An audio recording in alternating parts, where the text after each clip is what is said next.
Now what is good, y'all? It is Anime K here, and we are back with another video. Now this will be a bit of a short video on Vinland Saga, but the ending of Vinland Saga for me was just perfect. I love the ending of Vinland Saga season 2. Not the ending of Vinland Saga altogether, don't worry, the anime is still gonna have a season 3, but I think the ending of season 2 was just so great because everything just came full circle. You know, at the start of season 1, he leaves his home, he goes to war, and now he finally, at the end of season 2, everything becomes full circle and he's back home with his mother. Now I was actually surprised this got put in, because when I did read a bit of the manga, I thought this would be like season 3 when this happened, but they did it fairly quickly where they let him return home and see his mother and see his sister. But it was such a wholesome moment, him coming home and meeting everyone that was at his village, everyone recognizing him, everyone can't believe that he's even still alive, because most of them presumed he was dead in the first place, including his mum and his sister.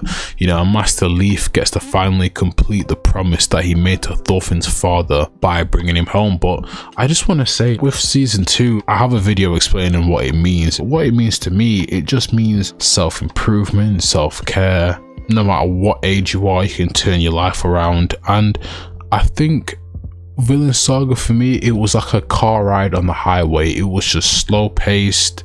You got to look at the sights, you get to look at the different billboards. With season 2 of Vinland Saga, I like how it took the time to show you each and every character's backstories, well written backstories as well, and got us attached to a lot of characters. Like Vinland Saga, not many animes can make you fall in love with characters after seeing them only a couple times. Like even after the first couple episodes when Einar was first introduced, at first I wasn't so sure of him, but by hearing his backstory and seeing him interact with Thorfinn, I just fell in love with Einar as well.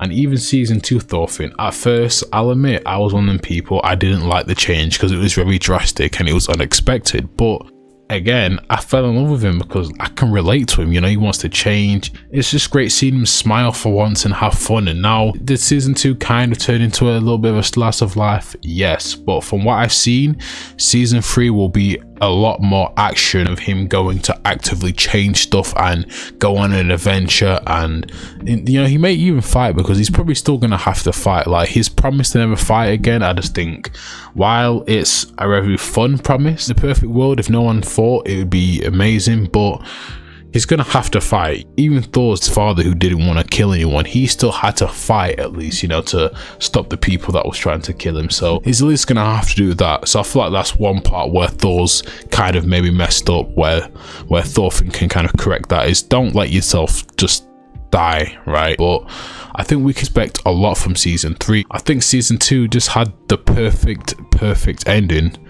and the perfect setup. I think the moment where he sees his mum again, but personally for me, is probably the best moment of the season, because as we know, right, close to the end of season 1, his mum was ill. I was very afraid he wouldn't even get to see his mum again, because obviously I didn't read any of the manga at this point, so I didn't know even if his mum was still alive or not. I didn't know what his sister was doing. But the fact that he's reunited with them and he told him his story, and I don't think there's much more I can say about Vinland Saga that I didn't say in my other video, but I just wanted to make this short video just to say that you have hit every single point that of self-improvement that everyone needs to hear. And Vinland Saga is more than an anime to me. It's like a philosophy. It's like, it's a way of life that you can live by, and at least for season 2 you can live by that. There's a lot of Buddhist traits in Vinland Saga as well. You know, I know they say there's a lot of Christianity traits as well, but I feel like there's a lot of Buddhist traits with Vinland Saga as well, which I really love. There's not really much more I can say about Vinland Saga season 2, right? There's not really much more. I fell in love with each and every character. Einar,